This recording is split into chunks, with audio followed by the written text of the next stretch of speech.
Jay, and today we're going to be looking at some more great games played by the Malaysian team in the FIDE Olympiad 2022. The first game we'll be looking at is by GM Ivan Sarek from Croatia versus FM Limzauren from Malaysia. So the game started off with e4, c5, the Sicilian defense, knight f3, knight c6, bishop e5, g6, castling, bishop d7, and now we enter the Deshbadinov variation of the Sicilian.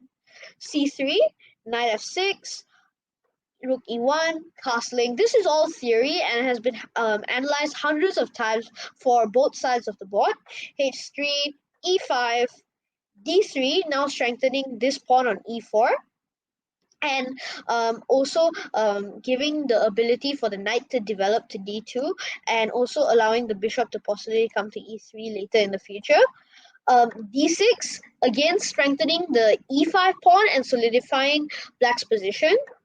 And now knight b to d2 is pretty standard in these positions for the pawn to go to c3 to just not only just to control this square, but also to help support b4 and a4 breaks later in the future. And the knight is it's a standard idea to develop the knight to d2 and then after that go to c4. The c4 square is a very good square because it's not only an active square but it also attacks this d6 pawn.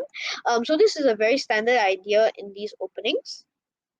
And now a6, it forces the bishop to either move back or trade. And now Ivan takes the knight on c6 and black takes back. And although black has the damaged pawn structure, he has somewhat of a stronger center and could possibly break in the future. Additionally, though, this pawn is pretty weak and the whole idea of white could be to attack this pawn later in the endgame or even develop with queen a4 has like how Ivan did in the game, and black is going to also try to develop his bishop maybe to e6 or somewhere else in the future depending on the nature of the position. This bishop is somewhat locked up, so knight c4 can be played later on, and this will allow the bishop to develop and also give the knight an active square on c4. So let's see how Ivan continued. He played queen a4, attacking the weakness, queen c7, developing the queen and protecting the weakness, knight c4, as we talked about. Knight c4 is a multi-purpose move, getting the knight to an active square, targeting this d6 weakness, which can be exploited later in the endgame, and also allowing the bishop to possibly get some developing chances either to e3 or maybe to g5 later in the future.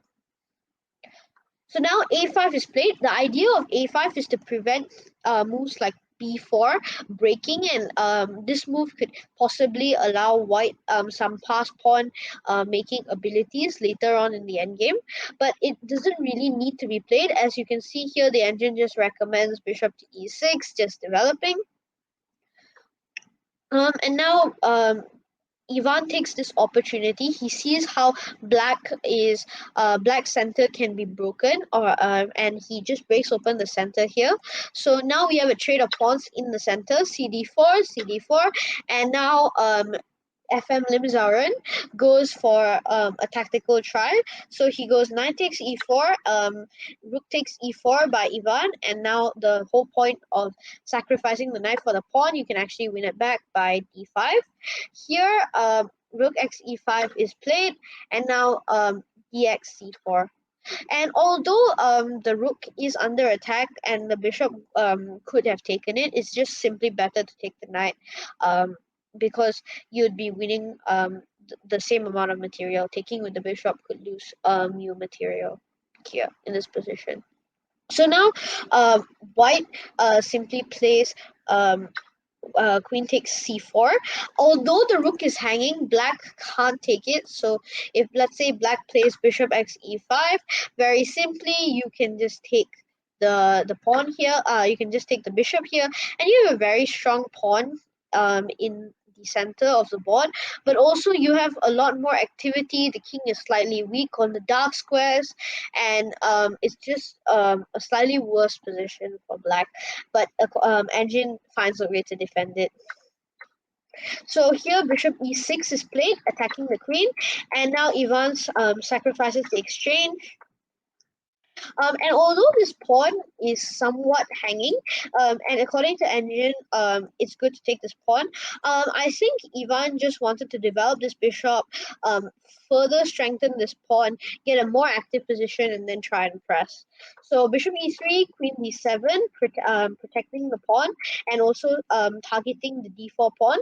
Rook c1, rook a c8, guarding this pawn which was under attack after rook to c1 was played. Knight g5, rook f e8, b3, queen d5, all standard moves, now offering a queen trade. White declines the queen trade as the queen trade wouldn't be favorable for white, excuse me. Queen d7, rook to c4, and now e5, trying to break open the position. Dx e5 here, not such a good move according to Engine.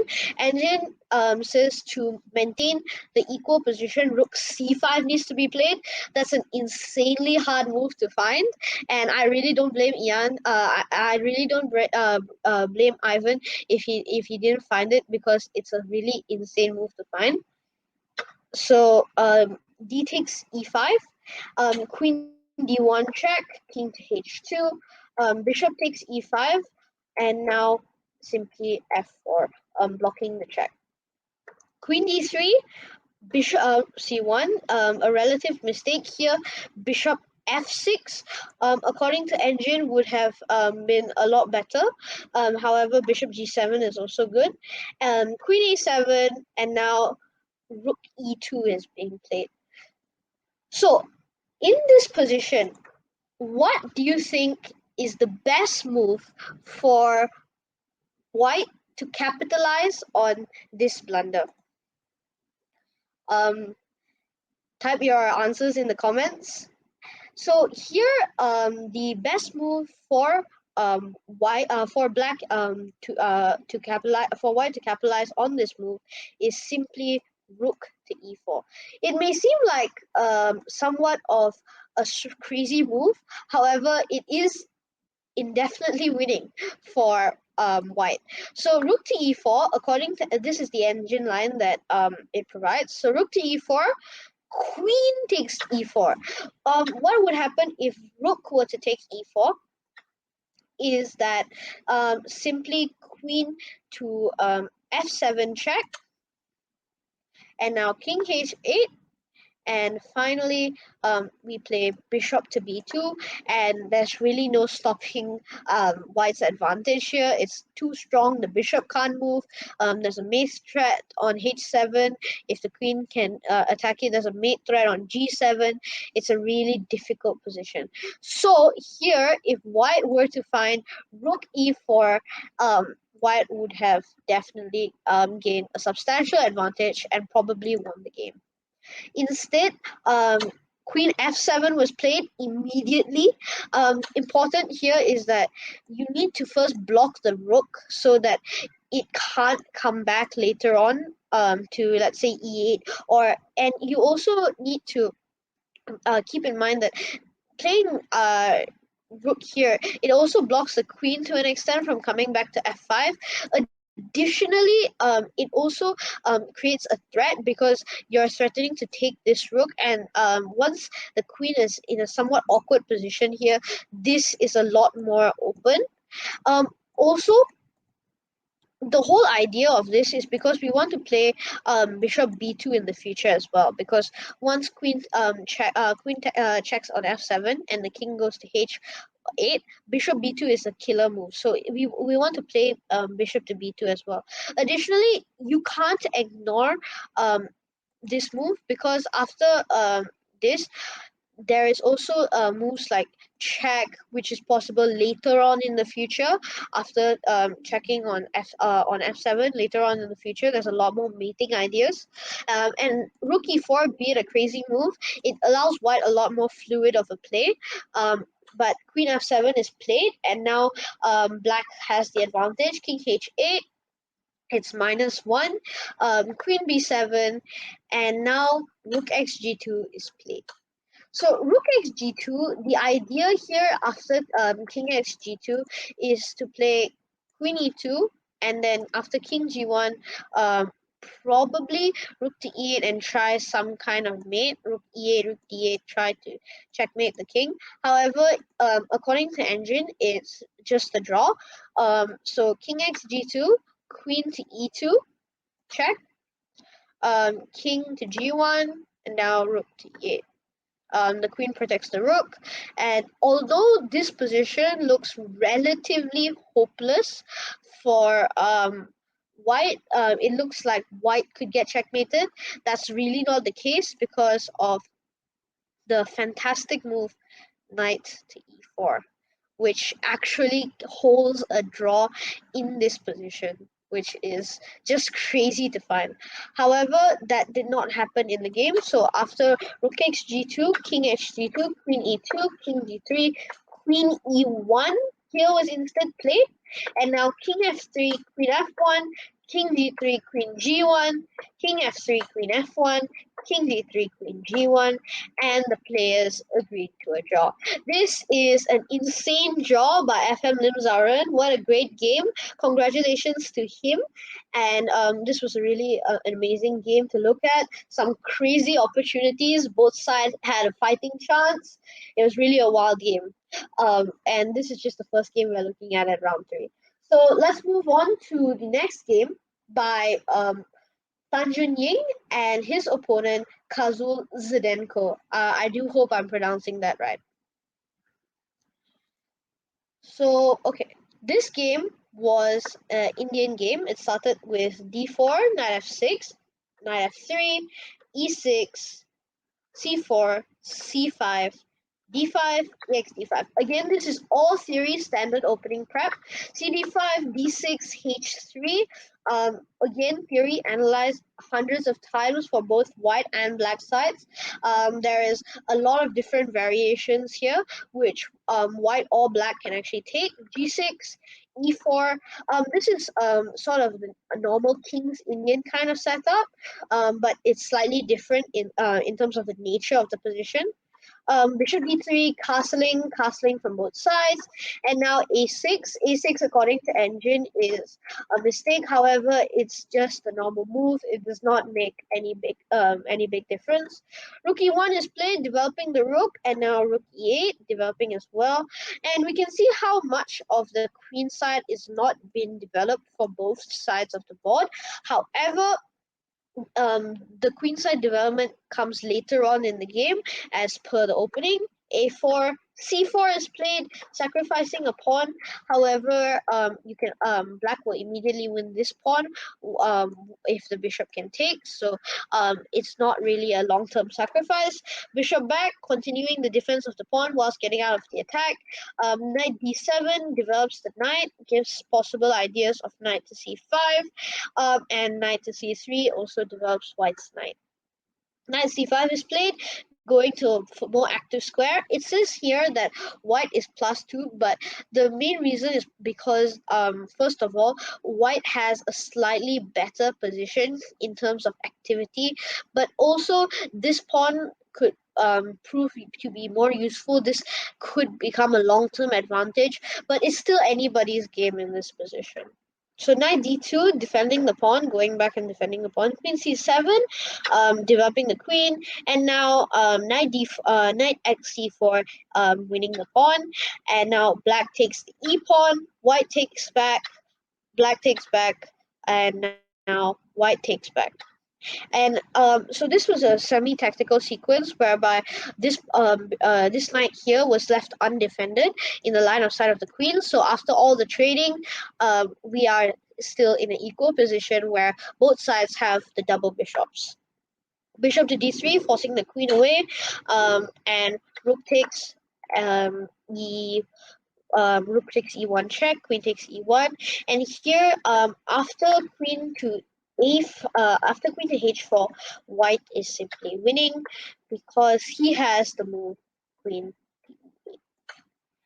After queen to e8 is played, bishop to f7 is the only move, and now the very simple bishop to d2 is winning. Simply because the plan is here to play this, and try and win, and try and get some sort of attack on the bishop.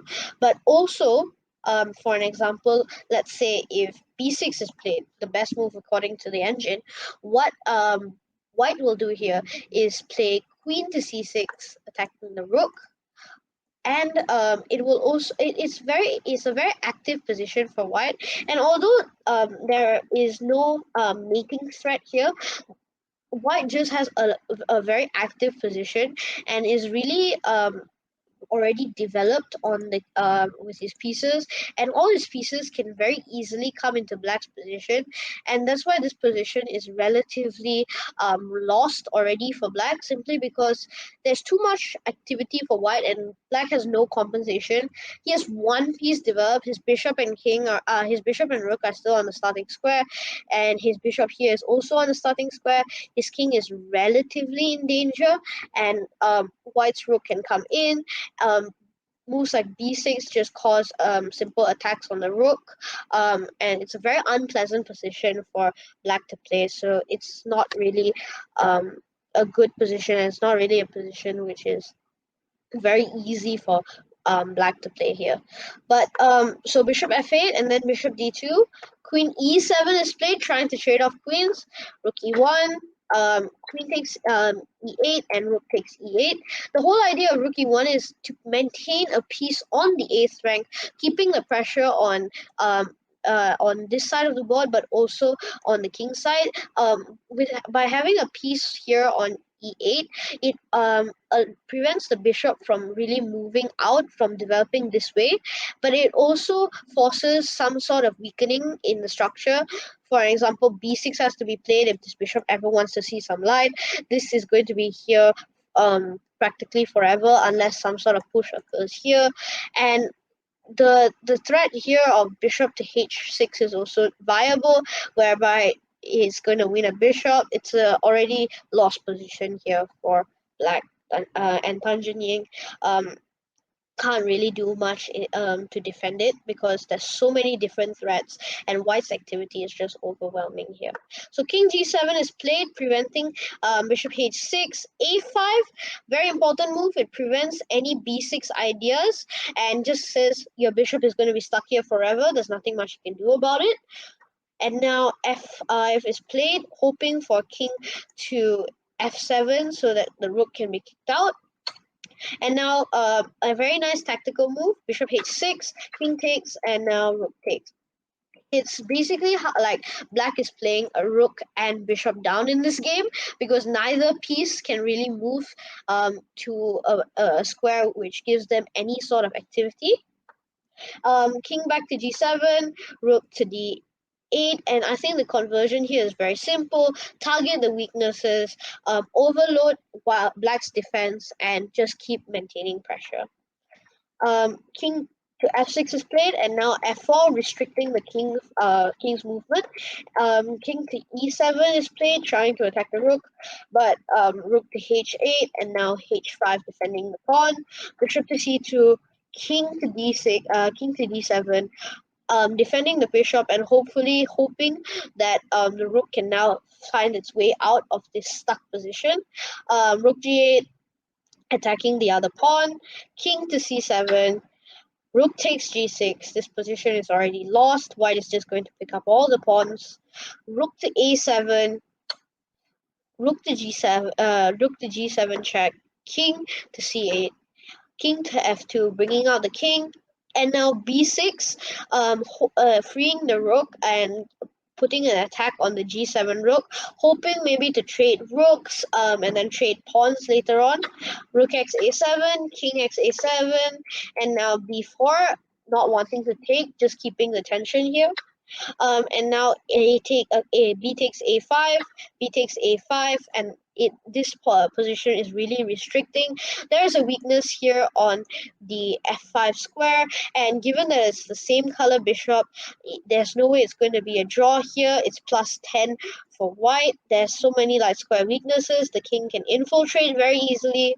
This king is too far away. It can't really attack any of the weaknesses because these two pawns do a great job in terms of shielding the king out of the position, and the king can't even break through over here because this pawn protects everything. White's position is really optimal, and it's very easy conversions from here. And as well as the fact that Tan Ying has only 1 minute on the clock, and with time pressure plus an unpleasant position, there's really nothing much left to be done here. So h4 preventing the king from coming in, but simply g3, breaking open, hg3, king g3, bishop d7, h4, bishop e8, bishop x f5, and again the pawns are just being picked up by white. King b7, king b4, bishop f7, bishop e4, king c7, h5, and here black resigns the game because there's nothing left to be done here. The pawns will queen themselves. There's nothing that black can do on this side of the board. The bishop defends his only weakness. The king can just continue coming, and the game will be won. So the only mistake here, I think, was queen h4, but other than that, great game by Tan Ying and his opponent, Kozo Zdenko. So the next game that we're going to be looking at is a game by Poyu Hien and his opponent, Boisiok Marin. So let's start. This game was a Sicilian defense, e4, c5, knight f3, knight c6, d4, cd4, the open Sicilian, knight x d4, nf6, knight c3, e5. Again, all theory analyzed a lot of times by the engine, by grandmasters, for both sides here. So this is all theory. Knight b5, knight db5, d6, bishop g5, a6, knight a3, b5, knight d5, bishop e7. So here we can see how the knight here is very strong. There's some tension here between the bishops. The threat is probably knight here, next move, winning a piece. So bishop x f6, bishop x f6, and now c3. So although this knight is peculiar on a3, there's an idea to bring it back to c2, and then possibly bring it to e4, e3, or sometimes even b4. And this knight here has a very strong outpost on d5, which black can't really do much of unless he plays bishop b7, hopefully trying to attack this knight and push it back. So it's a relatively balanced position, but white has a slight edge because of the knight, the active knight, and just the overall strong outpost that the knight occupies. So bishop g5 and knight c2 is played. Again, trying to reroute the knight. Rook b8. This is a common idea whereby the rook tries to support the breaks on this side of the board. Bishop e2, castling by white. Bishop e6, knight c b4. Now knight x b4, just taking the knight, trading knight x b4, queen b6, knight d5. The knight going back to the center of the board, trying to attack the queen. Queen b7, moving the queen out of the way. c4, rook fc8, b3, bishop x d5, queen x d5, queen x d5, e d5, and now white has a great pawn structure here with this pawn chain on this side of the board, and black has 3 pawn islands here, whereas white only has 2 pawn islands. And although white has a structural advantage, this position is slightly better for black simply because black can open up the b file here, possibly if b takes c4, and then b takes c4 is played, or after b takes c4, if bishop c4 is played, like according to the engine, this bishop is pretty much acting as a pawn, and pawns are the best guards or the best protectors in chess, and there should, instead of a bishop being here to protect this weakness, a pawn is much better here to protect this weakness.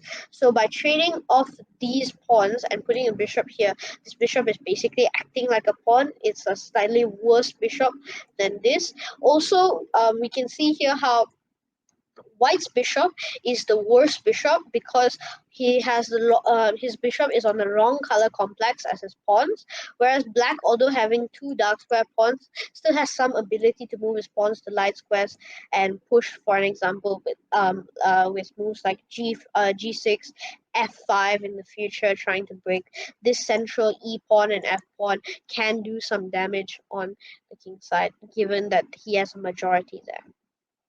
So let's continue. Bishop to d2 is played. C4, A4, and now A4, trying to create a pass pawn on the A file.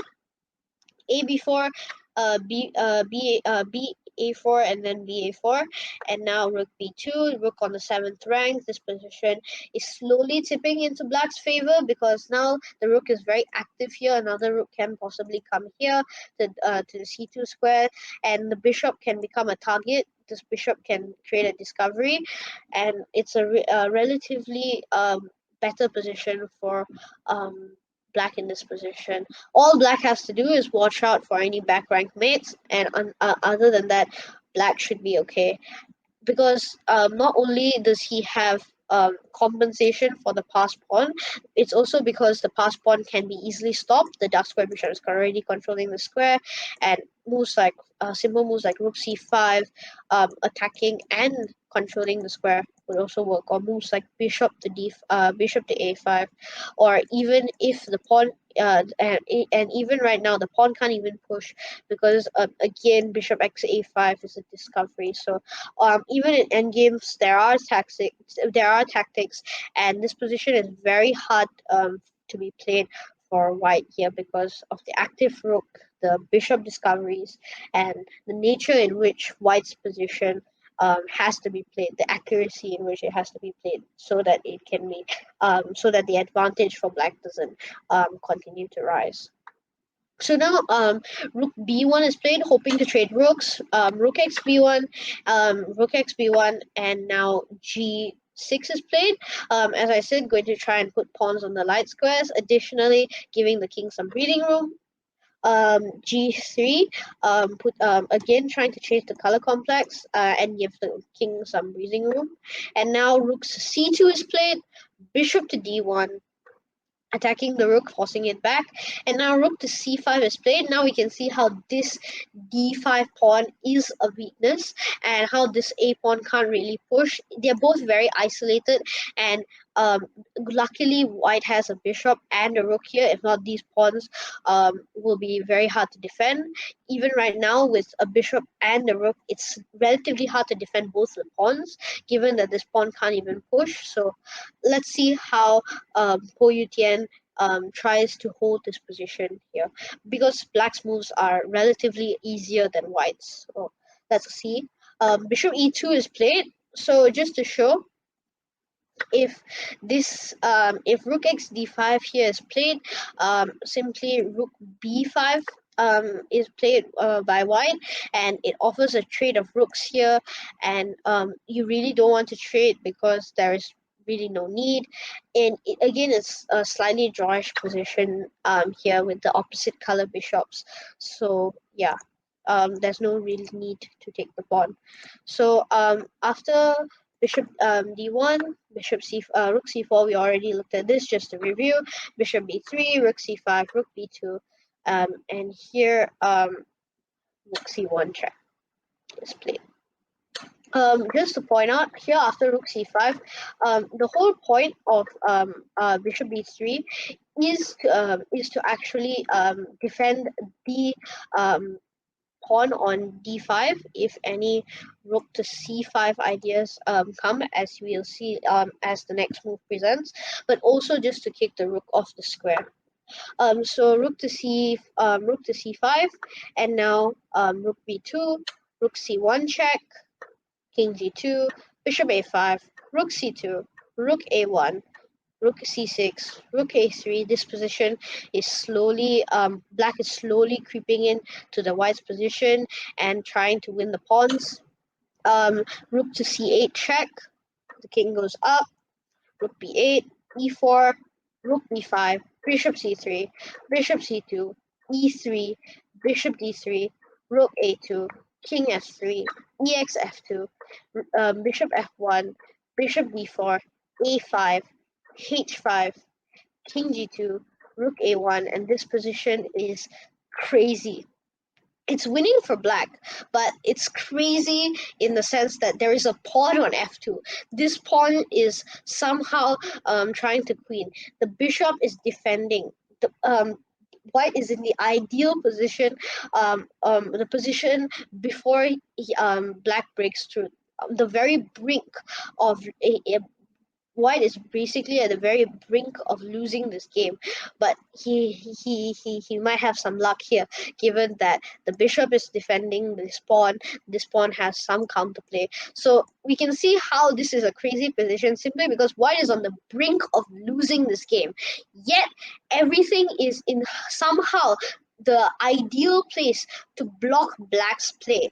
For an example, there is no real way for black to queen the f2 pawn right now.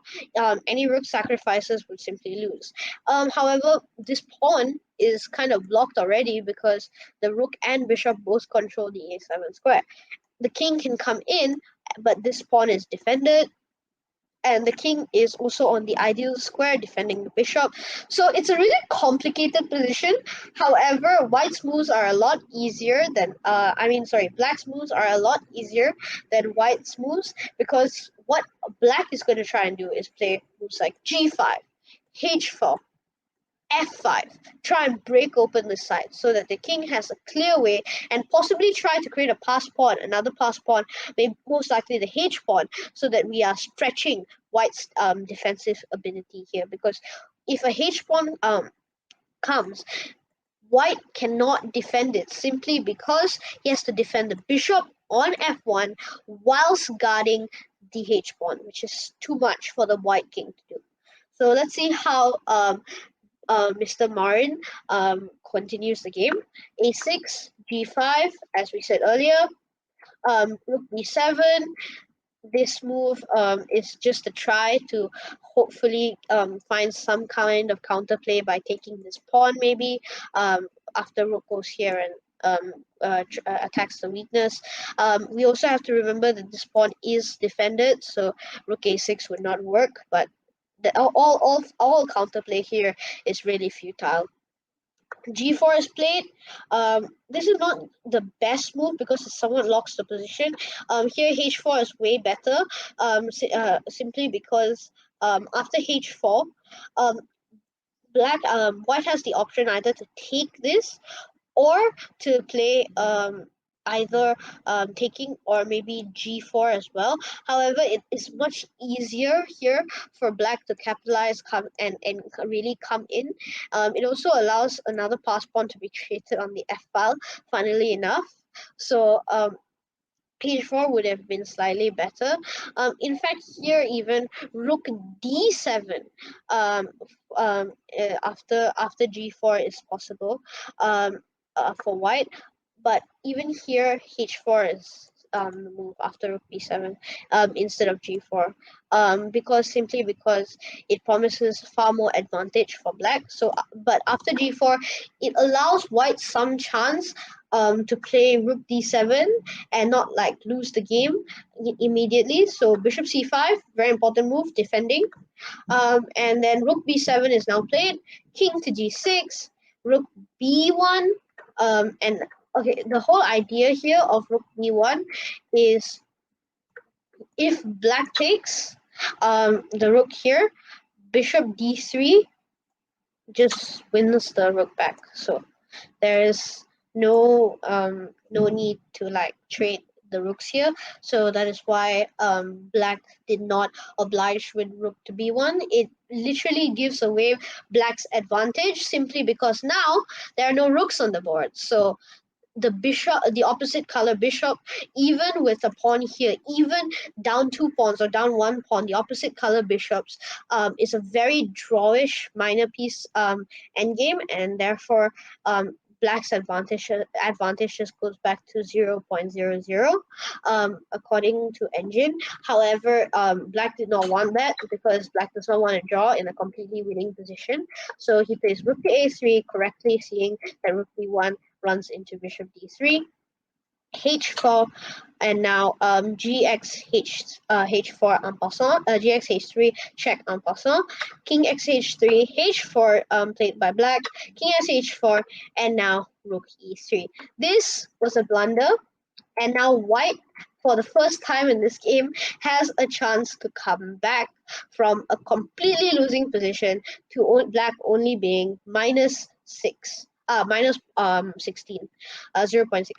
So and here, funnily enough, congratulations to Po Yutian for actually finding this move.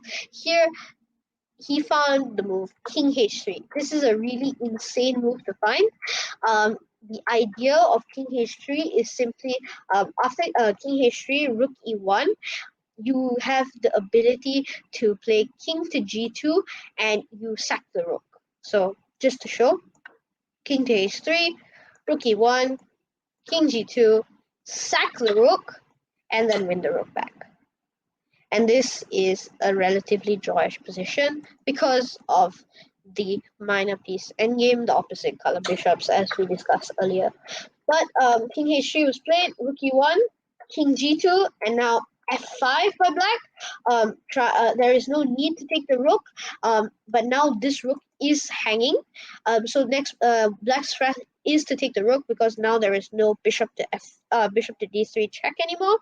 So rook b8 is played, king f6, rook f8, king to e5, rook f7, rook a1, king f8. Again, this is all these moves are all some of the engine's top choices, and it's just a draw in this position. However, let's see how Mr. Marin, GM Marin, won this game. King e4, rook f7, bishop to d4, rook f8, bishop a5, rook b8, rook a3, rook f8, bishop e5. Now king x f2. Finally, the f2 pass pawn is eliminated. Bishop x g3, king g2, bishop e5 here, and now rook b8. This is a blunder. So what do you guys think is the move here for black to play to win this position? Please type your answers in the comment section. So the move here for black to win this position or to gain an advantage is indeed rook a2 check. And surprisingly enough, with 9 minutes on the clock, after spending around 2.5 minutes, 3 minutes, around there, black finds the move rook to a2 check, king to g1, f4 by black. Another blunder, and allowing white, after black has just gotten back the advantage, one move later, the advantage is lost for black. White has a drawing chance, but white goes rook to b4, and now black is winning. It is -8 for black, and there is no more fighting chance left. The move here, instead of rook to b4, was rook to e8, a hard move to find, pinning the bishop to the king. And after rook to e8, f3, it looks like a dying position. However, there is some drawing chance here after bishop to c4. But unfortunately, white, with such low time, 42 seconds on the clock, plays the move rook b4, and the game is lost. After bishop d4, king h1, rook a1, king g2, and f3 check, black wins the game and white resigns because there's nothing left to do here. This pawn or checks the king, and it prevents, and the bishop here prevents the king from going to the f2 square, and therefore the bishop will be lost, and eventually this pawn will queen. The game will be lost. There's no try of pushing this pawn to victory. The bishop blocks everything on this amazing square on d4. What a great game by both players, but eventually GM Marin came out victorious. But it's okay, Po Yutian, you did amazing in this game. So now let's move on to the next game by Wong Yin Long.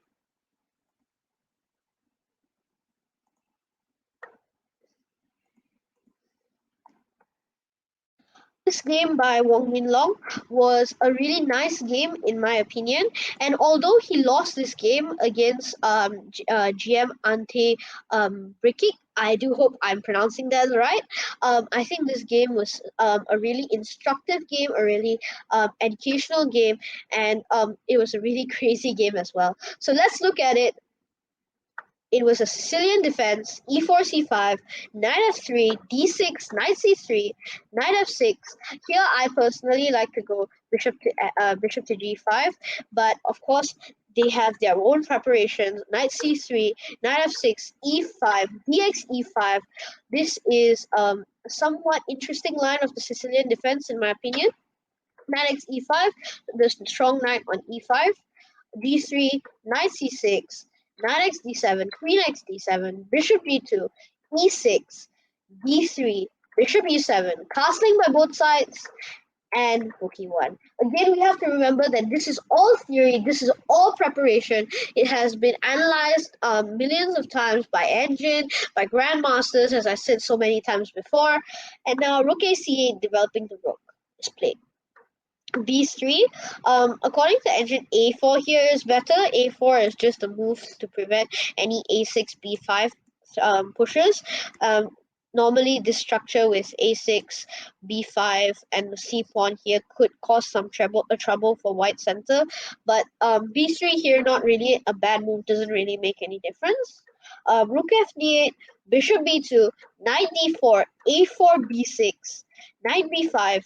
The knight goes to outpost here, but it can be kicked off. It's just a temporary square, and it offers a trade of knights, trading off this strong knight here on d4 in the d4 outpost. And now knight to e8 is played.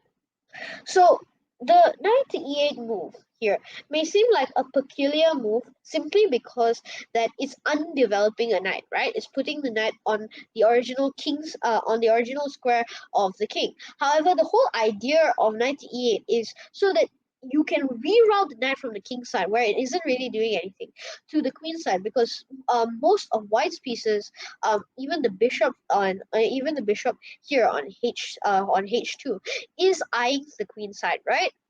Only one bishop is eyeing the king side. Only one piece of white is actually eyeing the king side, and even that piece is being blocked by a knight on the queen side. So your knight is going to be more useful here on the queen side. So moves like knight to d6, moves like knight to c7, and possibly knight to d5 can be played. And these moves are very useful because it brings another piece, a short range minor piece of blacks, the knight, into some active squares on the queen side, where it actually will be useful for black later on in the game. It could be much more useful for black to have this knight here on the queen side later on in the game. Pardon me.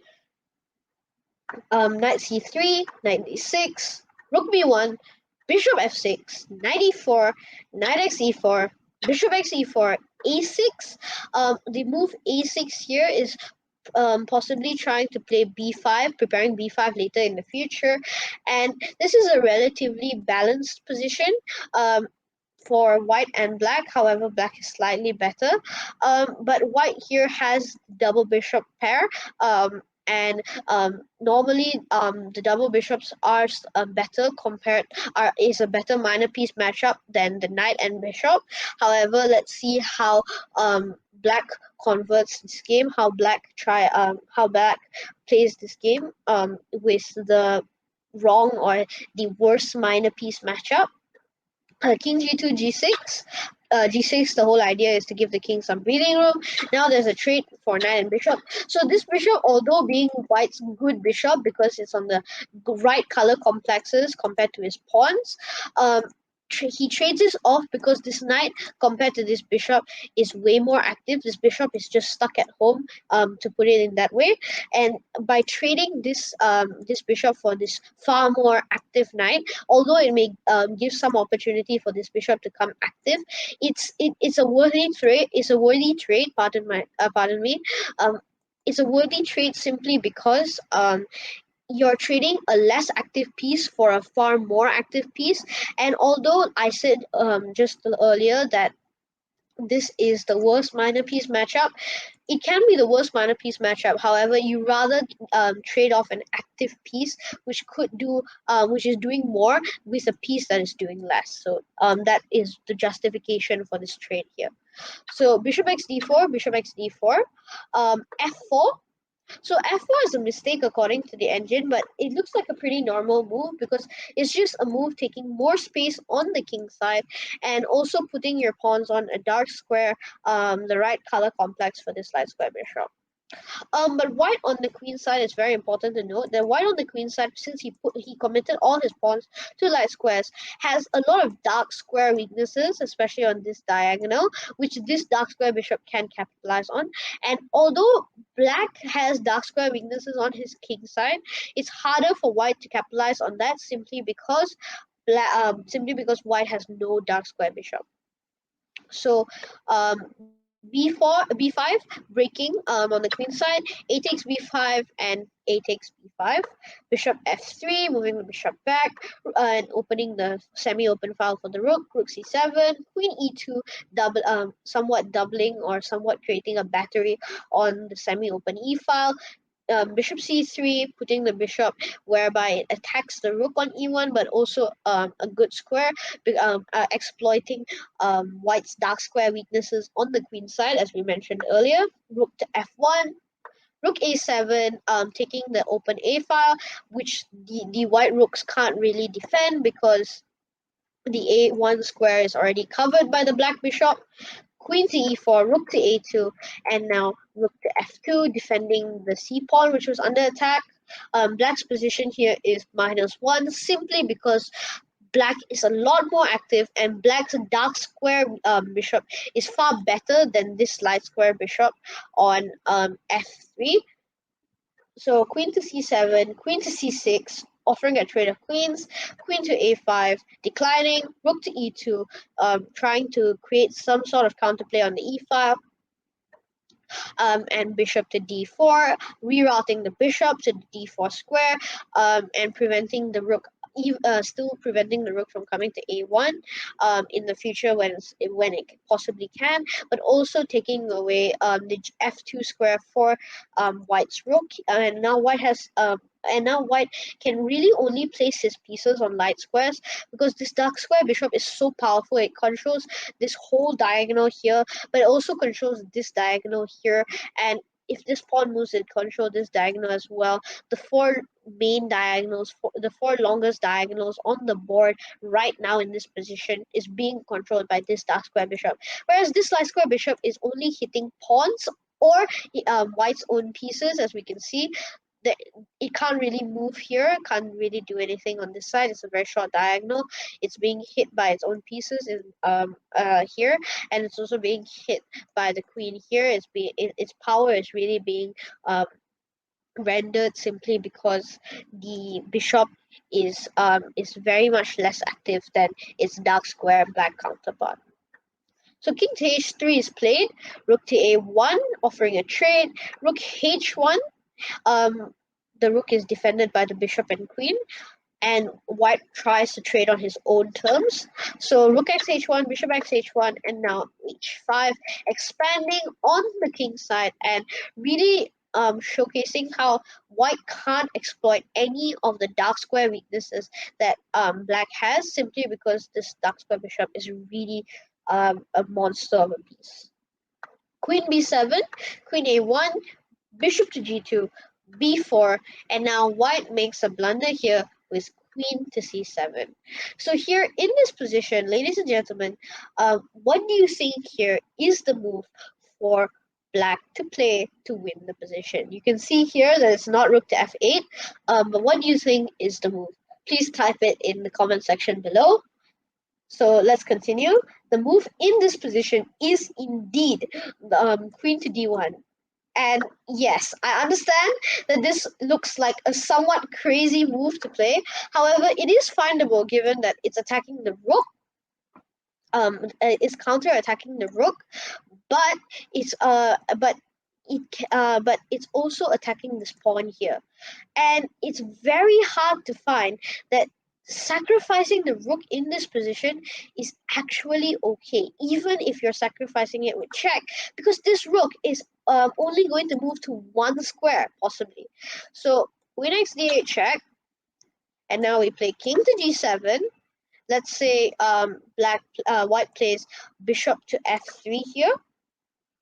Very simply, check. I win the rook or the bishop, and let's say to show another line, rook to e4 is played. The very simple queen to g4 here is checkmate. So the rook cannot move. It's a losing position here because first the rook can't just is not going to be able to move, but second, after I win the rook, your king is in a mating net to an extent, and my position here is just very much overwhelming. You can't, your queen is really not is really left out on the action in the king side. It can't really defend, and I'm going to win these pawns over here, push my pawns, and create a possible another queen. I can checkmate you. I have so many ideas here. Unfortunately, though, queen to d1 was not played in the game. It's just a really hard move to find. It's findable, but if you notice that this checkmate is always possible, and this queen to f1 is also possible, winning the bishop, you have to really understand how this rook has a very limited amount of squares that it can go to, and sacrificing this rook with check this still does not give this rook any more leeway, and a simple king move, getting out of all the checks, and then getting out of all the checks is what you need to it's just like an in-between move, and then the rook is going to be lost. What do I mean by this? For as I showed earlier, after queen takes king here, it's an in-between move because first of all it's forced, you have to move to your king, but it can be rendered as an in-between move because you can't for an example, let's say the king was here, right? Queen d1, you still lose the rook. However, it's very important that you understand that if the king is in a position where it cannot be checked, then there's no perpetual, and therefore black will win the game simply because of checkmate, which is because of checkmate, or because he's going to win the piece, or whatever reason, right? But if the king, for an example, is in a position where it can be continuously checked, for an example, if this pawn was in here, then it would most likely be a draw because of perpetual checks. So it's very important to understand how this in-between move, this ability to shelter your king using the pawns, is what really makes this position that much more winning for black. Plus -8 according to engine, in fact. So let's see what was played in the game. Rook f8, queen to b7, queen to c1, queen to f3, king g7, queen f1, sorry, queen b2, bishop c6, rook c8, queen to f3, rook c7, bishop b7. According to engine, king g2 here would have rendered black's advantage as practically 0.00. It's minus 0.37, which isn't really a lot of advantage compared to the -8 advantage that he could have gotten earlier in the game. So bishop b7, black is now -1.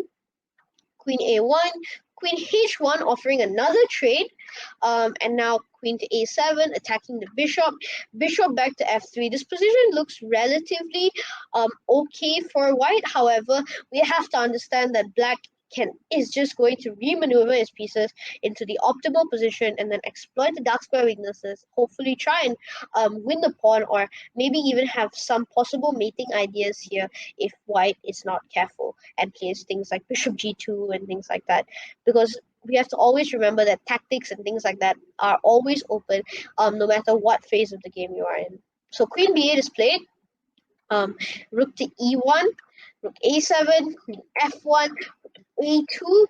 The rook is back on the 7th rank.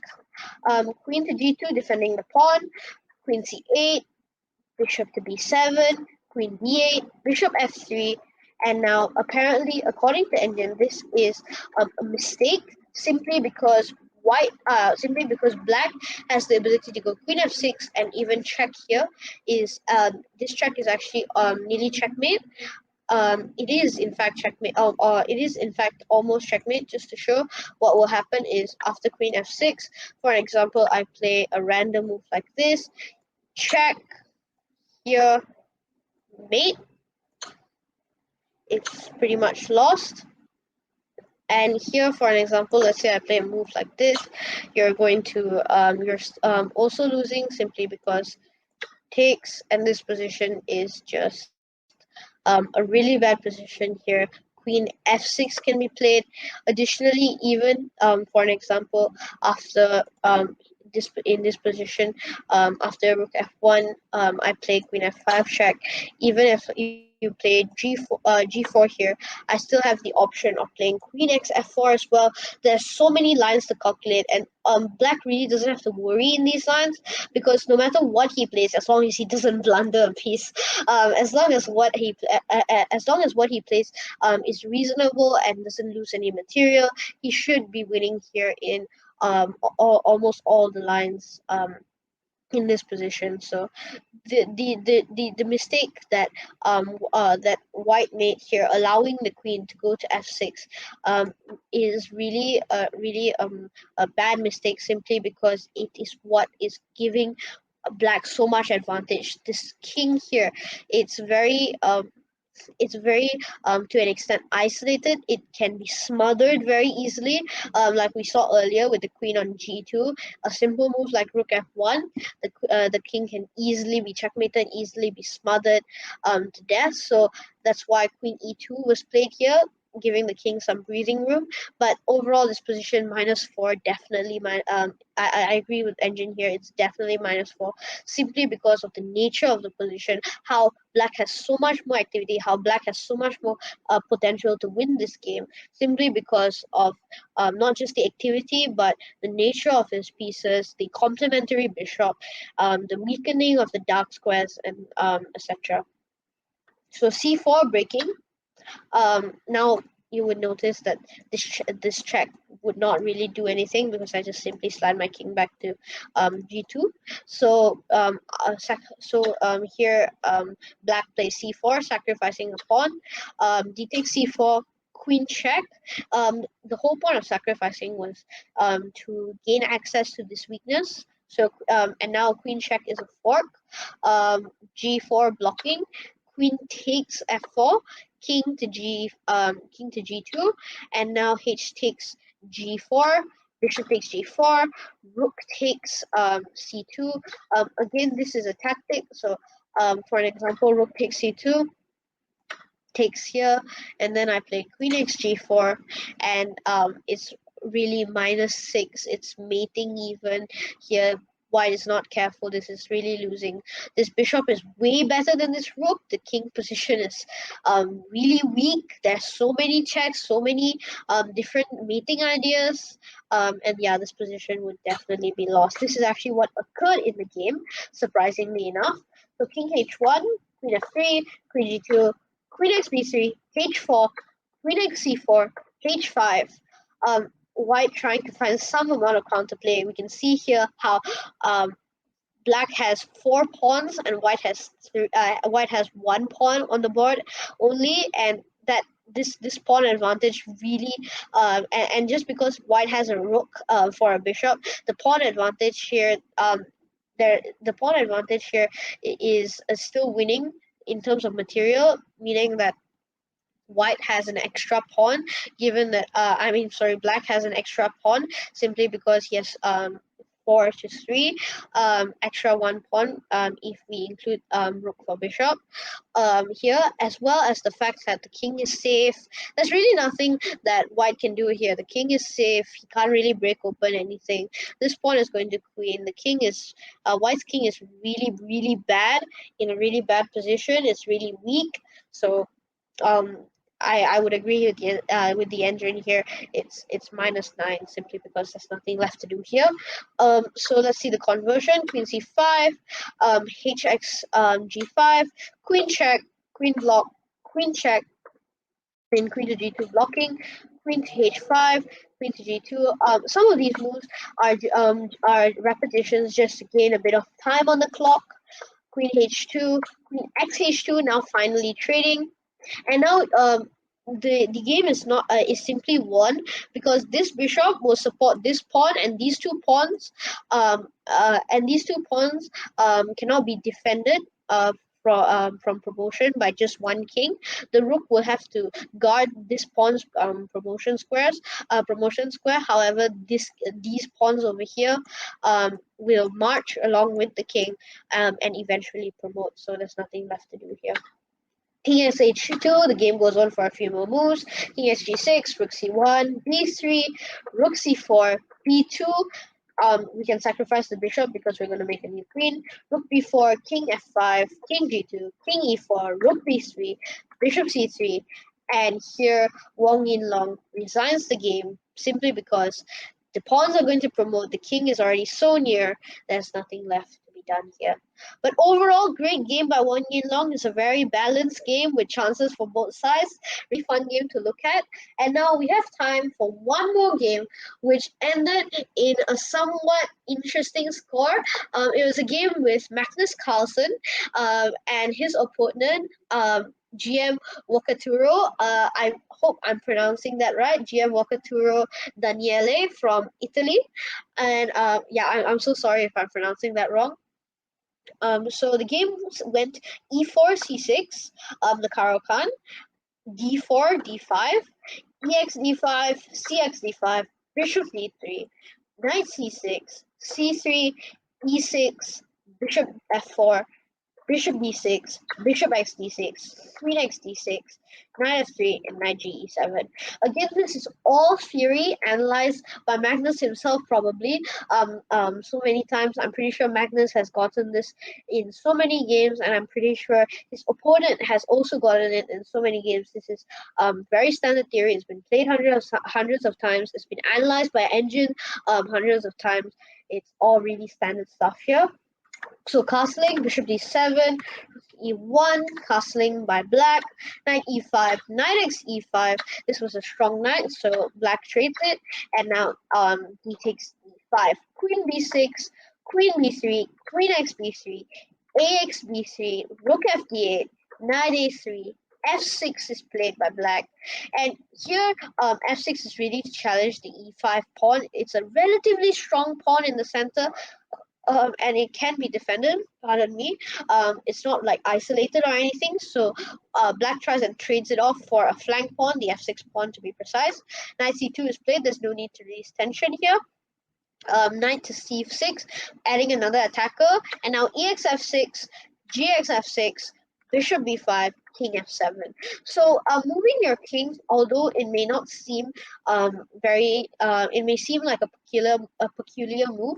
However, it's the endgame. The queens have been traded off. There's no real way to attack or exploit the king through any files or through any diagonals. There's no real way to attack the king, especially since the queens are off the board, as I said earlier. So moving your king like this is actually useful in these types of positions, simply because it gives you a head start if there is any king race, and it just develops your king, which is very important since active kings can help you actually win a lot of endgames. So now bishop x c6 is played, bishop x c6. The minor piece imbalance here is knight for bishop, and we are going to see here how this knight can possibly overpower this bishop simply because it's on the wrong color complex, this bishop here. However, the knight has to be also careful because this bishop is a long range piece. So if pawns get traded off later on in the endgame, this bishop will be useful for playing on both sides of the board. But the knight in this at this point has active squares here on d4. It can even trade itself, and then it can become a clean rook endgame. So many possibilities here, but let's see how Magnus and his opponent continues. So f4 by Daniele, GM Daniele, and now a5 is played by Magnus. Rook to e3, maybe trying to is a pretty standard idea because you want to get your rook to h3 or g3. It basically allows you to gain it basically allows you to move to your rook to a square where it has a lot more access to different files like the G and H file, whereby on E1 it wasn't really doing that. Additionally, you could also double up on this file, attack this pawn, which is a weakness at this point, and it would be a substantial threat because you can't actually push the pawn. You'd have to defend it with the rook. But there are so many more possibilities here. So let's see what happens. H5 is played, pushing the pawn, preventing any H3 G4 ideas, or just G4 as a whole, to try and create some sort of pass pawn on this side of the board. Prevents any of that.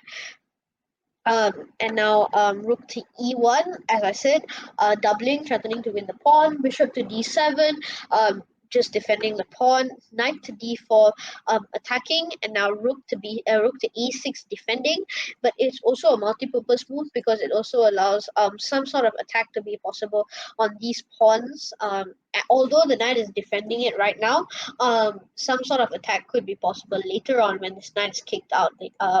For an example, if e5 is possible in a later situation, and this knight is kicked out, the rook can be pretty powerful on the b file. So let's continue. Pardon me. King f2 is played, and now b5, g3, rook e8, h3, just expanding on the king side. Rook to h8, king to g2, b4, expanding on the queen side for black. Black really is trying to exploit the double pawns here on the queen side. And in an ideal world for white, black will take, and white can take back and fix his pawn structure. But obviously in this game it doesn't happen, simply because Magnus really doesn't want to fix white's structure. Rook to a1 is played.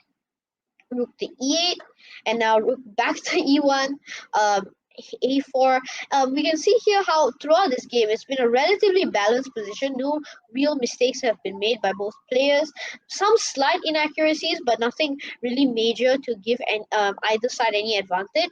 So a4, b takes a4, and now rook takes a4, activating the rook. There's tension here, but neither side wants to take it just yet. It's perfectly not fine to keep the tension. So now rook a2, rook to the second rank, attacking a possible weakness on d2, and now cb4, taking the free pawn. Rook back to a4, knight to c2, trying to hold on to that pawn. Rook to a8, and now king to f2, just activating the king further. Rook eb8, the rook has no more use on the e file because that pawn, the e pawn, is already well defended. Rook to a3, king to e7. The rooks don't want to trade here. At least black doesn't want any trade to occur here, simply because then white's pawn structure would be perfect, and white would just be up a clean pawn. So black doesn't want that to occur. So rook to d2 is played instead. King to d6, knight to e3, and then bishop to c6, just moving the bishop to a better square. There's no need for the bishop to be here anymore. Possibly later on in the position, the bishop could maybe go to the b5 square if there is a need for it, but not right now because we don't want to block our rook. So knight to c4 check. The pawn can't take because it's a pin. King back to f7, and now knight to a5, attacking the bishop. Bishop to d7. Very important that the bishop actually stays guarding the square. Any bishop move here actually would guard the square, but it has to be very important. It's very important that the bishop guards the square because knight to c6 check would have been possible. So now knight back to b3. There's no need for the knight on a5 anymore. This pawn is always hanging. There is no need for Magnus to take it immediately. It's better for him to first improve his king. And now after the knight goes to the c5 outpost, bishop c6 is played because the knight can't really, there's no fork or no threat to take the bishop anymore. So the bishop goes back to c6. Now after that, rook to e3 is played, and now e5. Breaking in the center, knight to e4. We have to keep a lookout for the pins here. This pawn is pinned to the king, so it can't take the knight. these knight checks are relatively useful because not only does it fork the king and the pawn, but it also causes the king to go to a slightly worse position than it was before, a worse square. And it's always good to make your opponent's pieces worse if there's an opportunity to. So now king to e7, knight c5 is played, e4, rook d4, f5. We can see how the e4 pawn is indeed a pass pawn, but it's very well blocked by the white side. The rook is blocking, the king is also blocking it. All the even though the d5 pawn is also a pass pawn, black has two connected pass pawns. They are all being blocked by white very well. So moves maybe like rook to a3 could be possible later on in the position, or even rook to a2, just trying to attack this pawn and get the rook to the second rank to try and check the king and make it a lot worse than it is. So white correctly analyzes and correctly understands that black's plan here is to really just try and get the rook on the rook on the a file to some kind of square inside white's territory. So white offers a trade of rooks immediately. Very important move here. Other moves could have resulted in white actually losing the game, because if the rook on the a file becomes too active and starts attacking too many weaknesses in white's position, for example, starts exploiting this double pawn weakness, then it could be bad news for white. So rook a3, he correctly plays that.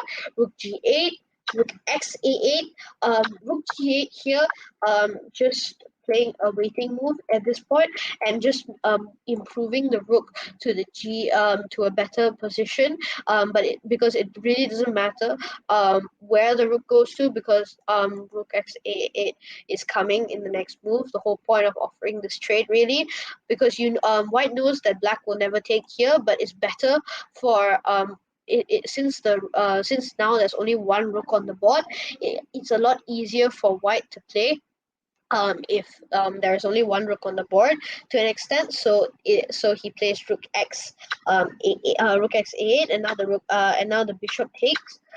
Surprisingly enough, Magnus did not play rook takes a8, which is actually slightly better than bishop takes a8.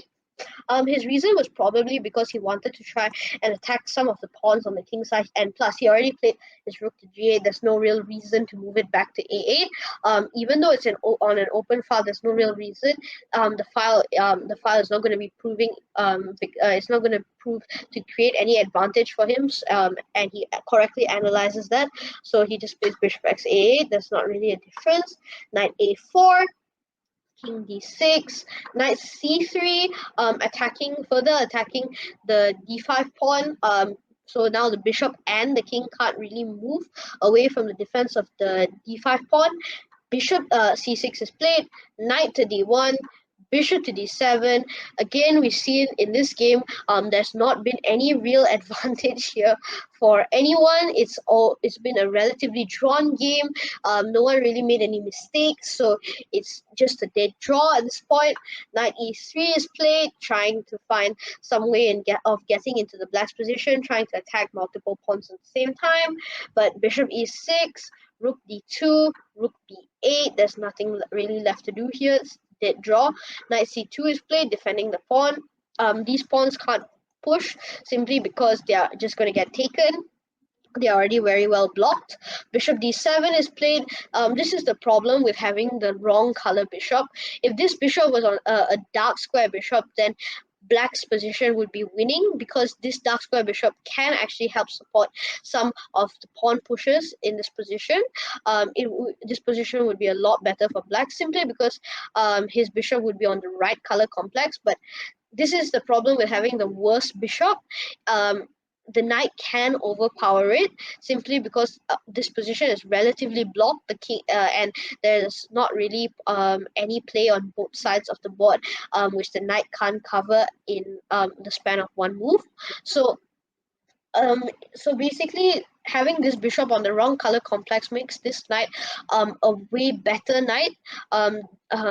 It basically makes this knight more powerful than the bishop, simply because this bishop is going to be blocked by its own pawns. Rather, if this bishop was on a dark square, then the knight would be less powerful in this position, simply because the dark square bishop can help support the pushing of these pawns much easier. But you can't really do much here because you have the wrong color bishop, and so it's just a dead draw. Knight to e3. You can't taking the pawn is really pointless because I just take with check, and I actually start to get active in this position. So you don't need to risk that. Bishop to e6, knight c2, bishop d7, knight e3, and here Magnus Carlsen and his opponent Daniele Bokaturu, I still hope I'm pronouncing that right once again, agreed to a draw because there's simply nothing left to do here, because Magnus has the wrong color bishop, and the knight will just be able to defend the position, and it's going to end up in a repetition anyways. So, great games by not just the Malaysian team, but also Magnus and his opponent, and generally all the players playing in the Olympiad. Great games, and in fact, crazy games in round three. Really looking forward for round four to analyze all the amazing games that are going to be played. And a big congratulations to the Malaysian team as well as FM Limzauren for the amazing draw against Ivan Saric. Good luck to the Malaysian team and all the teams participating in the Chennai Olympiad. This is Chess J signing out. Thank you.